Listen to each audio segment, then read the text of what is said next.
Okay, good afternoon everyone, and welcome to all of you online. Very pleased that you can join us here at the COP. We're in Baku. I guess you all know that, right? So we're here really to have a very interesting discussion. Very pleased to have some great speakers here, and we're going to talk about clean cooking.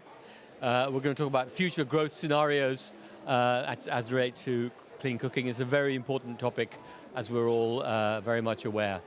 I'd just like to say a few words before we start to introduce the subject, and welcome to all of you.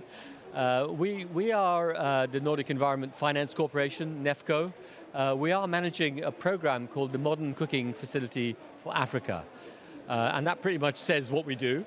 We work with higher tier clean cooking solutions, and we work in 6 African countries. And we've been doing this for about 3 years. We're supported by funding from Sweden, from Norway, from the European Union. We work with private sector companies, we provide them with results-based financing, and we support them to scale in the higher tier segment of this market. Today we have 14 companies that we work with. We will hear from one of them today. We also rely very much on not only our donors, but also very important ecosystem actors and advisors. So hopefully we'll have a good conversation this afternoon. So I'm not going to talk too much. I'd like to really hand the floor straight away to Hans Olaf Ibrek, who is from the Ministry of Foreign Affairs in Norway. So Hans Olaf, if you would say some words for us to introduce the topic. Thank you, Ash. Can I close the computer here, or if I don't destroy anything? Thank you very much. We are gathered here today to discuss maybe I would say the most overlooked development problem with relatively easy solutions, and it has not received any political attention so far. Our masters, when they meet to discuss energy, in essence they are discussing electricity and not energy at large. And they definitely don't add clean cooking in their discussions, unfortunately. So for me then, this has always been an issue that we've tried to champion. The Norwegian government has consistently supported clean cooking, and it hasn't been easy, I have to admit, because there are lots of myths and challenges associated with supporting clean cooking activities. But I think actually 2024 could possibly be a turning point, or at least a small turning point for the issue of clean cooking. In May this year, IEA, together with Norway and Tanzania and the African Development Bank, actually convened a clean cooking summit for Africa. More than 1,000 delegates gathered in Paris. I've actually, when we discussed clean cooking before, the room has been about this size and the number of people as we see today. But in Paris, there were more than 1,000 people gathered to discuss this issue of clean cooking. New commitments were made. At least it's a step on the road towards taking further action. And now we're hoping then at COP29 that we can also get an acknowledgement of clean cooking. Of course, if you allow me to say a little bit about the COP process, when it took our colleagues 26 COPs to put coal on the agenda, 27 to put renewable energy on the agenda, 28 to put fossil fuel on the agenda. At least I'm hoping that on the 29th COP we will be able to put clean cooking on the agenda. Because even though the number varies, it is actually about, I've seen 1.6 gigatons. So it's a huge emission reduction potential, and it's probably one of the cheapest and easiest things to do. So let's also go, I think, in that direction and convince our negotiators and the presidency to put this issue also in whatever outcome statement there will be from this COP. We are also working hard, before I got into the real topics here. Another initiative that the World Bank and African Development Bank have launched is the Mission 300. Again, the focus is on electricity. I've not heard the masters behind that hardly talk about clean cooking at all. But it's not only about electricity. We need to also include clean cooking. IDA 21, the first document we got, had 39 references to electricity, 2 to clean cooking, and those were in an annex. We have actually worked hard now to move it from the annex into the main text and main priority areas. But again, that underscores that we are still not there. We need to work with institutions. So I'm really glad that Nefco has taken on this issue. I started working with Nefco way back in the early 90s, actually. So I probably have a longer history with Nefco than anybody else in this room. So it has been, for me, a really great institution to work with, because in essence, at least in the old times, they're providing highly needed equity to companies. That was, of course, focused on Central and Eastern Europe. So are we at this tipping point? I think we are approaching it, but we need to work a lot harder in order to get there. We need to work, of course, with financing, and today the key emphasis will be on using carbon markets. I think there is a great potential that we need to tap into here. But of course, the carbon market and clean cooking has been under fire lately, to put it bluntly. And I think we need then to work more actively to get some of these issues right. And also in Paris, we and the industry came together and adopted some principles for responsible carbon finance, and I'm quite sure they will be presented more in detail at this event. So for me, this is an area that we really need to look into. From the Norwegian side, of course, we are extremely pleased that we got a decision now on Article 6 when the COP started, and we've been involved in Article 6 corporations. And of course, I'm hoping that we can also include no clean cooking in our Article 6 corporations going forward. Of course, there are a lot of issues that we need to address jointly together, but for me the most important thing is that we move this issue forward, and because it's so important for development. I don't need to add or to spell out why this is important, but of course it is for gender, overall for development and health. And today it's I don't see anyone dressed in pink, but it's actually the pink day at the COP. At least all the, there you have it. All the negotiators have been asked to wear some pink. I forgot my pink shirt. But anyway, so that underscores that this is also a gender and a health issue, as well as an energy issue. We need to make sure that we find the owner of this problem. And I think that is the challenge we're faced with. There's no one really owning this problem because it falls between the cracks, because the agenda is owned by so many people. Thank you very much. Thank you so much. I think you raised so many very important issues there, and I think this challenge that we face, of things falling between the chairs is definitely a real one. I think the other thing you mentioned, and it's great that you also highlighted. It's great that you also highlighted the challenge, the Paris meeting, and I think the International Energy Agency deserves some credit for raising this up, and we really hope that this finally is that turning point that many of us who've been working with clean cooking for so long really want to see. And I think we're here to talk about climate finance because we believe that can be a game changer going forwards. So I'm just going to say, I think in terms of the key messages from this discussion, I think we're going to talk a little bit about the transition to clean cooking. I mentioned that we're working very much with higher tier solutions. We know that this has a big impact that's made towards climate resilience. We'll hear more about that. It's going beyond some of the carbon issues that we deal with, sustainable development impacts, the gender impacts that we've heard about. And of course, deforestation. That's something that we haven't talked about so much, the avoided deforestation issues that we're all facing.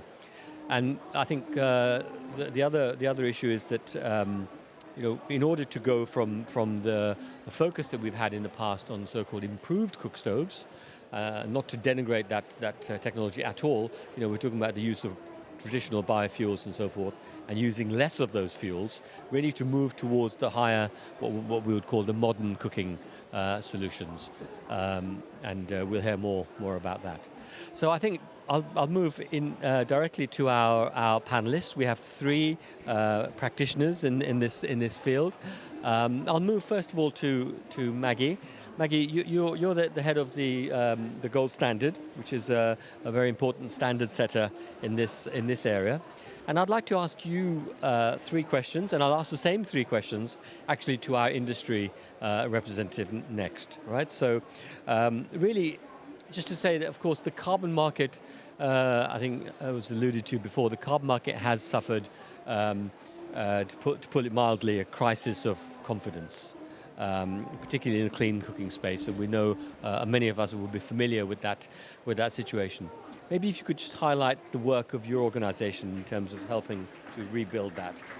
Secondly, how can this translate into higher prices? We know that the project economics of clean cooking are very challenging, and we know that carbon can make an important contribution. So how can we raise the prices to the levels that we need to support the base of pyramid customers?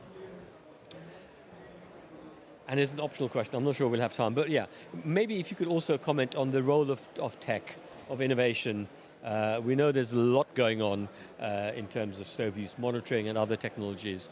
Maybe if you could raise a few comments around that. And yeah, so I'll pass directly to you, Maggie, please. Great, thank you, and thank you for having me here. So I'm going to have a hard time remembering all three questions, so if I go off track, please remind me. So first of all, the markets suffered, but it's not just clean cooking, but in general with the confidence level. So I think it's quite important because we often get into the discussion of integrity.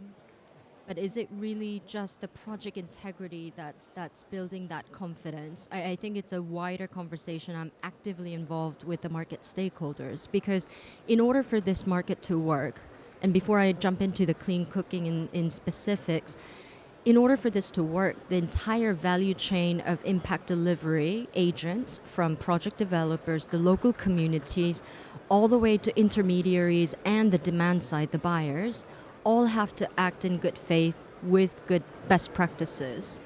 So right now, there's a lot of effort put into the supply side where, you know, the ICVCM, the meta standards are being developed. So the CCP label is going to help to boost the confidence of clean cooking projects going forward, and we're anxiously waiting for ICVCM's decision on some of the methodologies that we put forward for approval.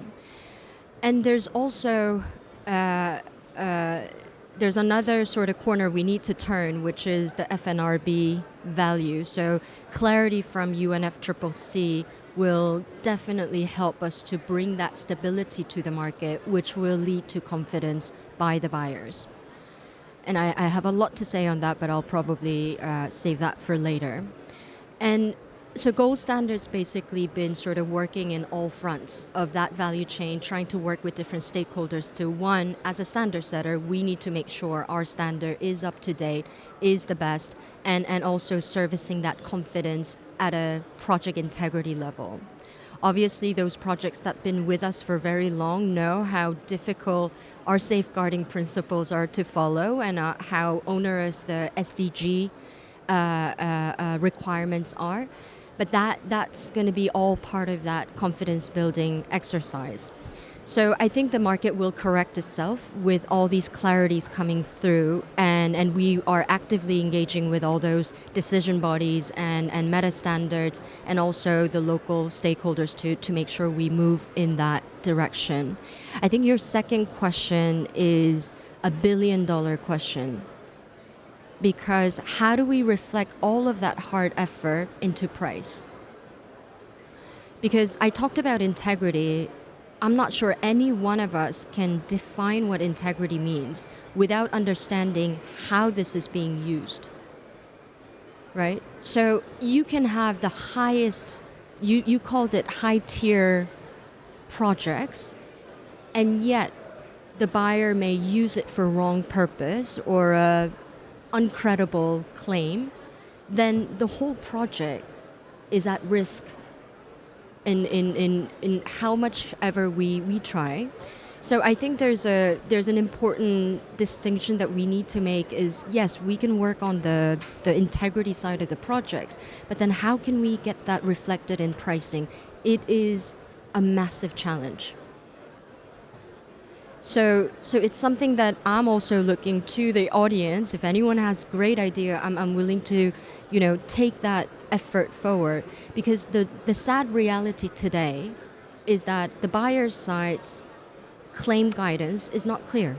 It's not regulated, it's not clear. And therefore, while that clarity is not being made, we're trying to build high integrity portfolio of projects. So how do we bridge that gap? And today, no one can tell me if a project meets all these criteria, I'm going to pay 10 times more the price. If that is there, I think that's maybe there is cases, very informed buyers, but in general, there's a struggle. So yes, we need to get to that high tier projects, but one thing I do want to highlight is there is a use for those improved cook stoves in many outside of major cities. It's critical. I've visited a few schools where they're not part of the grid, and therefore they often go without electricity for days. And should those children not be fed? So those improved cook stoves make a huge difference in that institutional cooking setting. So I think there's definitely context to different solutions in different national, subnational, local contexts. So I just wanted to highlight that part. And how technology impacts this whole world of clean cooking is we have, I think in the audience, we have authors of the metered methodology that we launched. And obviously, Tom's probably going to speak more to the project. But we have great projects that are trying to improve the MRV aspects of that through a metered cook stove so that you can get a real-time, real transparent data into your report. So I think technology will have huge impact in bringing that confidence level up and therefore being reflected in the price that these projects deserve to receive. Well, thank you so much, Maggie. I think you highlighted all the important issues there. Just to mention also, I think interesting you used the term market correction. Maybe the whole scandal that we've gone through is actually a correction. Maybe that's where we need to be. Thanks also for highlighting the issue of I guess more broadly about the way of pricing in sustainable development impacts. And that's always been a challenge, being involved in the carbon market for so long. We used to talk about the role of charismatic carbon. This idea that you would have a great story, a great narrative that would allow you to sell your carbon at a higher price. But there was no rationale behind that.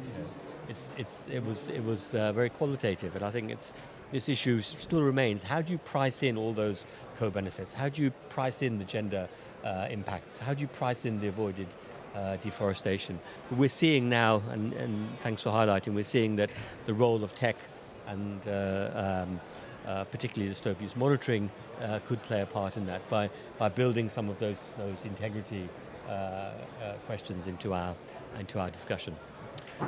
Okay, so thanks so much for that. We may come back to you a bit later on for more on that. So I now hopefully, Tom, you're there, right? Can you hear us, Tom? Yeah, okay, you'll get the mic in a second. But just really keen to have Tom Price from EcoSafi, alias the Better Cooking Company, right? On board. And Tom, I'd like to ask you really the same questions that I posed to Maggie. So, the carbon market, crisis of confidence, how do we rebuild? How do we get back to where we want to be in terms of that? Was it a market correction?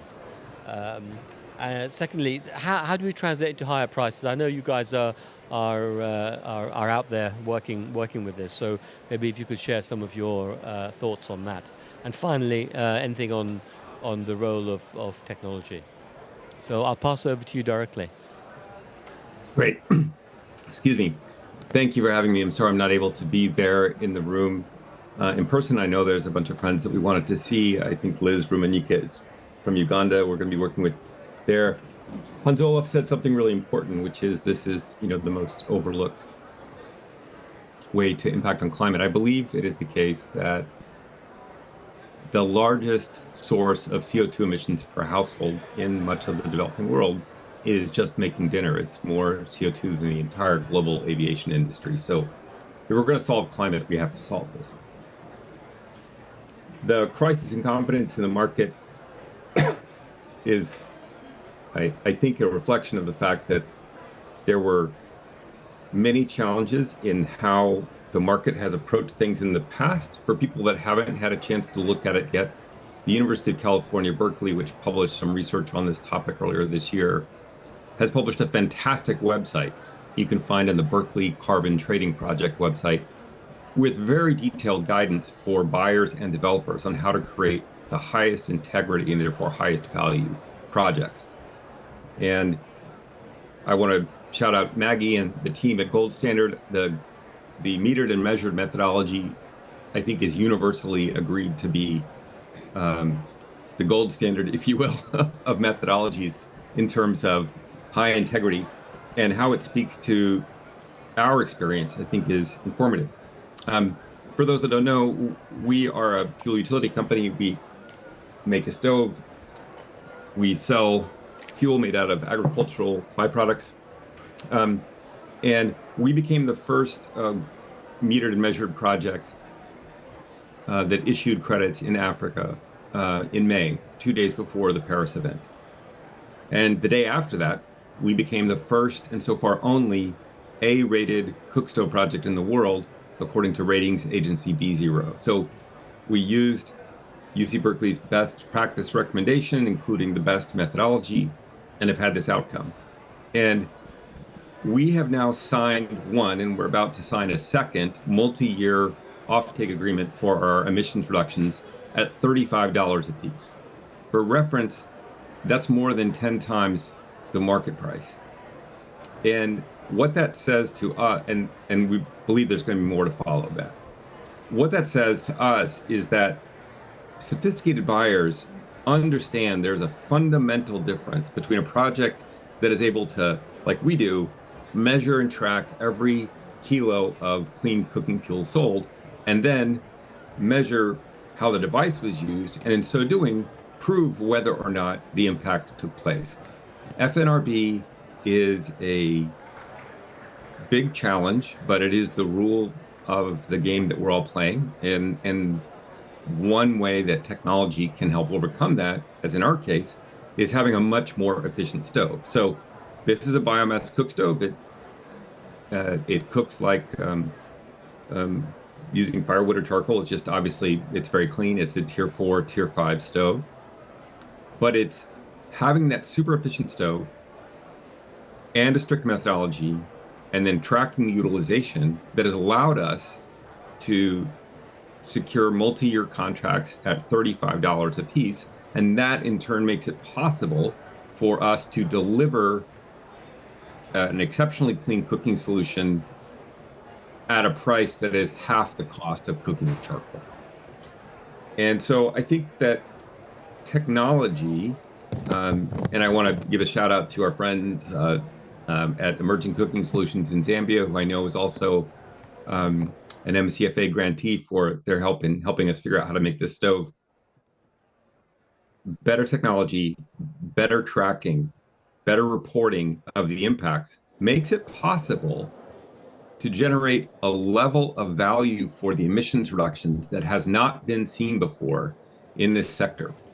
And so having now twice reached multi-year agreements at this high price, we know that it's possible to deliver truly clean cooking that costs people less than what they're paying now, enabled by carbon finance.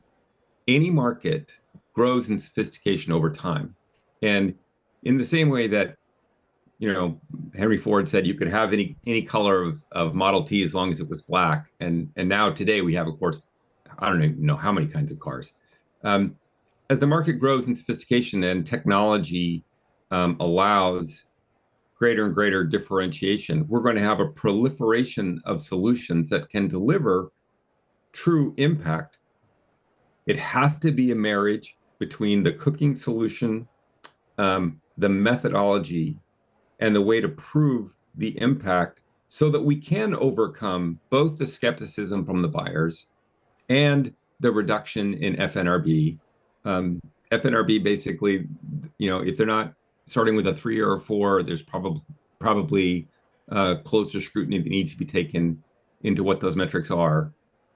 But we've demonstrated that it is possible to generate significant recurring revenue from climate finance to deliver clean cooking if we use the right stack of technology and methodology. And so, again, thanks to MCFA for your support of our work. Thanks to the Gold Standard for bringing forward the metered and measured methodology. It really has been a game changer. And I think the evidence is clear that it's going to be a significant driver of value and of impact. Okay, thank you so much, Tom, for those insights. Really interesting to see, the fact that you're offering a pretty high-tech solution for half the cost of current fuels. Interesting also to hear that you're a fuel company first and foremost, and that to see that the manner in which you subsidize your programs really is to try to get to the base of pyramid customers, and that's really where we want to try and end up. In time. I mean, we know that there are challenges. You also highlighted very much the role of the technological innovation that we discussed earlier on, and I think this is getting to the core of what we're trying to achieve in order to achieve the integrity that we discussed and to overcome the skepticism that you mentioned. And I think this broader issue around how we accommodate or at least recognize all those important sustainable development impacts is critical, because we're here at a climate conference, but nothing's going to change the world more than improving people's access to energy and their living standards and their opportunities for having sustainable livelihoods. Okay, so thank you so much for that. Now I'm going to move to you, Ruth. Welcome. So just to introduce you, Ruth, you're working at EED Advisory, which is a consulting firm based in Nairobi. And you're actually doing some work for us. We're very pleased to have you on board, supporting the Modern Cooking Facility for Africa in some of the institutional work that we're doing in Zambia. Now, clean cooking strategies, national action plans have played quite an important role in certain countries, and maybe you could take us through some of that, particularly in terms of accelerating the uptake of the higher tier solutions. I think you've drawn some examples. Maybe you can also mention the work that you're doing on biofuels, supporting us in Zambia. What are the opportunities and challenges that you're finding in your work? Thank you so much, and it's a pleasure to be part of this discussion, and also thank you for inviting us. So I'll start with the last question on the opportunities and the challenges that we see in the biofuel sector in Zambia. And one of the things that I can highlight is when we look at the emissions from the cooking sector, especially when we start to talk about cooking with charcoal and firewood, we find that it's one of the leading sectors in Sub-Saharan Africa. So if you look at Zambia, for instance, you'll find that 90% of the households are using charcoal and firewood for their cooking needs. So there we get major opportunities in trying to be able to meet the nationally determined contribution for Zambia, and also being able to leverage on the core benefits of transitioning populations, financing that comes from core benefits from transitioning to clean cooking. So we are talking about carbon financing, we're also talking about the health benefits that come with that, and we have agencies that are able to look into that and be able to finance the sector through those aspects. So then it helps us to address the issue of affordability, which is quite key, and not just affordability on upfront acquiring the stove, the upfront cost of the stove, but also the continuous use of the fuel for those households. Because the idea is not just to let the households have the stove, but we also have to make sure that they are continuously using the fuel. So we see those great opportunities when we start to think about the carbon financing and being able to do that. So when we were developing the strategy, one of the things that we did is we looked at the main constraints in the sector. So other than just having a list of the barriers that we have in the sector, so that then we can see how do we intervene to transition the people. So we came up with a systematic way of grouping the barriers and the challenges so that we can be able to see which needs do we need to prioritize when we are trying to address the issues in the sector. So for instance, when you look at the biofuel sector, we find three main constraints in the sector. And the first one is on the enabling environment. So you find that bioethanol in Zambia one has to pay about 81% on taxes for the fuel, and 60% of this is on excise duty. And you see, it's already denatured at source, so there is no need to have the excise duty being applied to the fuel. So then that brings about it already acts as a challenge for the suppliers who would want to join the market, because they can already see they need to pass this cost to the end users. So the demand will not be sufficient enough for you to be able to develop the supply chains that you'll be able to reach all the 10 provinces. So the second challenge there then comes to the supply chains. So you find that, yes, the biofuels sector is growing, but only for the side of when it's used as a beverage rather than when it's used as a cooking solution, because there is a lot of profits that you can be able to get from there. So then if you look at also the pellets, for instance, which is also another type of biofuel, so you find that, yes, it's there, but it's mainly on two provinces. And even in these two provinces, they've not been able to reach to the very end or to all the corners of the province. So then there is a key issue there that needs to be addressed when we talk about supply. And then the other thing is availability of low-cost or no-cost alternatives in the sector. So if you find that then there is no supply of either the stoves that are supposed to assist in burning this biofuel, there is no fuel then. So the population automatically then is drawn to solutions that are quickly available, like the unsustainable charcoal, which is readily available and affordable for the population. So those are the three main constraints that the strategy seeks to address.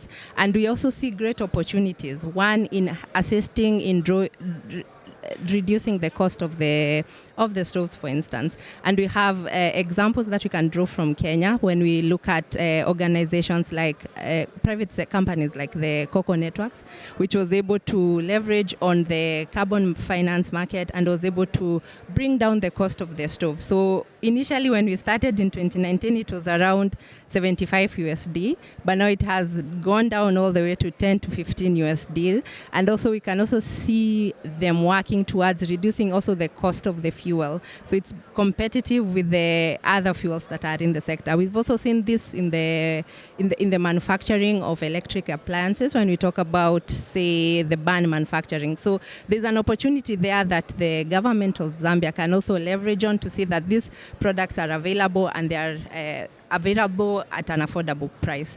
When we also look at the local production of fuels, which is also a key opportunity that many sub-Saharan countries can be able to leverage on, like Zambia has large land masses that can be used to grow biofuel crops. And we also have examples in Kenya like the Giraffe Energy, which is trying to see can they be able to grow cassava in the arid areas of the coastal region and be able to use this then to produce biofuels.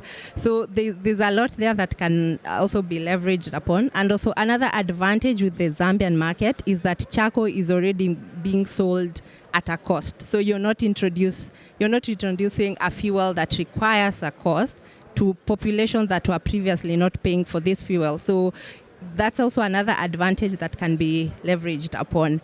So those are the key issues that are there that that the strategy aims and is looking forward to address.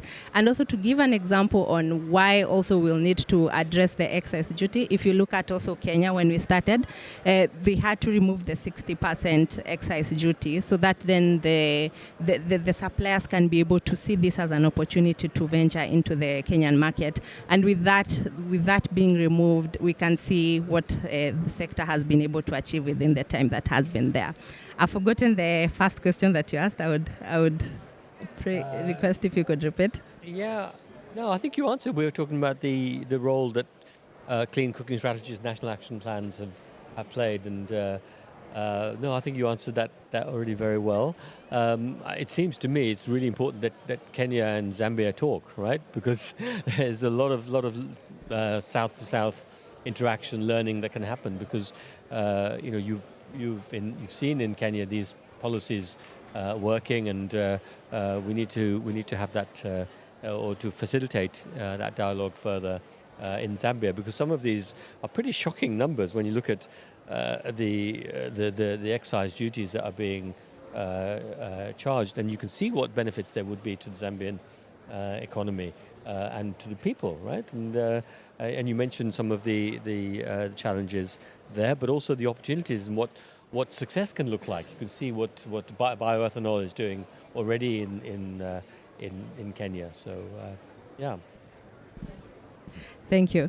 The other thing that I can add in terms of having the national strategies, one of the things that we're also seeing in Kenya, because Kenya has already finalized on their strategy, is now we have a document that one acts as an accountability document. So come 2028, the government will have to respond to the commitments that they made on the strategy. So that's very key.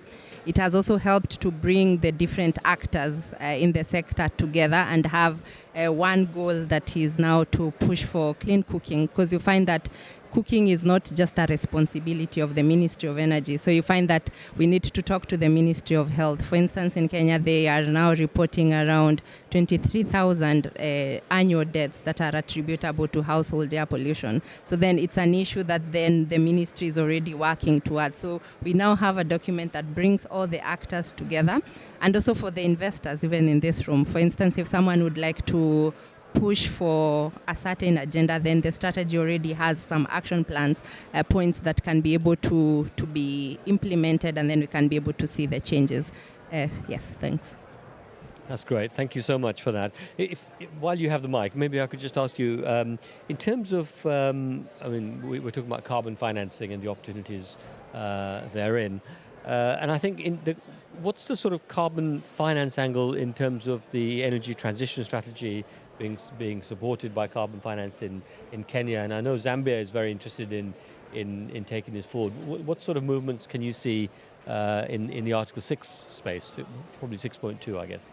Yeah, thanks for that question. So when you look at the Kenyan sector, so one of the things that the Ministry of Environment is doing is developing a carbon registry, so which will enable them to be ready to implement or trade around the Article 6. So that's work that is underway, that is being implemented, and also they are looking at the frameworks that then can be able to support the country to be able to implement Article 6. So even for Zambia, it's the same case. So they have been on they are forerunners in this. So they're already working with the government of Germany to be able to see how can they be able to trade off some of the carbon credits that they will be able to generate from the reduction in the greenhouse gas emissions that they will be able to achieve from implementing some of the projects in the renewable sector. So they've been having support from these agencies on how to then be able to implement Article 6 of the Paris Agreement. Yes. Okay, thank you so much for that. I think the role of Article 6 is going to be pretty key. I know that a number of the governments, including the Nordic governments, are active in this space, and we hope that clean cooking can play an important part in that typology of projects being taken forwards. Tom, if I could turn to you, we have a few minutes, and we will come to the audience as well for questions. But just to ask you, really, how's the choice of methodology and the rating? You mentioned ratings. I mean, this is a new development. How's that influenced your ability to sell your credits? Oh, it's made all the difference in the world, full stop. I mean, there's no question. Our buyers have said to us explicitly and specifically that the choice of methodology that we chose and the fact that we took the time to have an external rating on the issuance was the reason that we have been successful in selling our emissions reductions at the high price that we have. I mean, they explicitly said that. So for us, we knew that carbon finance was a critical part of our ability to deliver our clean cooking solution, and so we didn't have a choice but to get the highest value possible, especially in a world where FNRB is not in the 90s. FNRB is 30s, 40s at best. Well, if your FNRB was 90 and now it's 30, that means you've had approximately 60% reduction in the total emissions reductions that you can sell. So either you find a way to increase that volume or you dramatically increase the price. And we've been able to significantly increase the price because of the methodology. I think the consensus opinion in this sector for those settings and contexts where it's appropriate to use, the metered and measured methodology is the consensus best choice of ratings agencies, academics, and practitioners in the sector, because it tracks the actual utilization of the clean fuel. And that's the way that the market is going to get the confidence it needs to pay what these impacts are worth. Right. No, thank you for that. I think that really highlights where we are with this. And I think that going forwards, when we talk about prices, I was talking to someone about prices earlier on, and I'm glad that you've gotten on the record and said, look, this is what we can achieve. And I think that when you look at the costs of abatement in Europe and elsewhere, these are still pretty cheap, right? These are pretty cheap emission reductions. We had someone tell us that just a week or so ago, that compared to the cost of abatement, the cost of our emissions reductions is quite affordable. And it is. And yet it has all these wonderful knock-on benefits of improved health and reduced deforestation and so forth. So you get a lot more bang for your buck. Right. Okay, on that point, thank you so much. On that point, maybe we have a few minutes. Is there someone who'd like to ask any of our esteemed panel a question? Oh, great. So there's two hands that went up straight away. Maybe the gentleman nearest to us, please. If you could introduce yourself and to whom the question should be addressed. Thank you very much. My name is Long. I am from an NGO from Vietnam. So we spent 14 years on full gasification. From our observation, we see that if actually the highest cost for the users is a life cycle cost for the fuel. So the best way is going to the garden and take whatever they have from the field, from the garden, like cassava, like a branches like this, corn cob, rice husk, whatever, and put into that. But there is a dilemma. If you want something very clean, very highly efficient, it needs to be high tier cook stove. And if for that, you have to go for the full gasification. But full gasification cannot go continuously. So, and if we can have kind of dual cook stove work continuously, it's kind of quite dirty and low tier. So after some time, we overcome that. And but you also see that, okay, there's one more. Like after less than 2 minutes, you have to have the syngas. Otherwise, in that period, it's still like still a little bit dirty cooking, some smoke coming out. And also, the cook stove itself is not only for cooking. It's actually the thermal device at home. It can be used for heating. It can be used for animal feed and other kind of thing. So we are not only focusing on cooking, so we also see other kind of things also we have to see. So, and we also see that even the cook stove is good enough, we need the product service system, because who else in the location will do the reparation, will do the maintenance, will teach people how to use that properly, teach people how to use the biochar coming out from that. That is important too. So that is my sharing. But my question is that, yes, we do have that solution. And if my solution is practically absorbed by people somewhere else, is there any chance for the South-South cooperation? That's all. Thank you. No, it's a good question. Thank you for sharing your experiences from Vietnam, yes? Okay, thank you. Yes, of course, there is an opportunity, and we talked about it a little bit here, the potential interaction of sharing lessons learned between Kenya and Zambia. So, yeah, point well taken. We move to, yeah, we have one more question. Yes, hello Please. everybody. Fabio Parigi, Clean Cooking Technologies. We are tech providers for the clean cooking sector. One question for Maggie.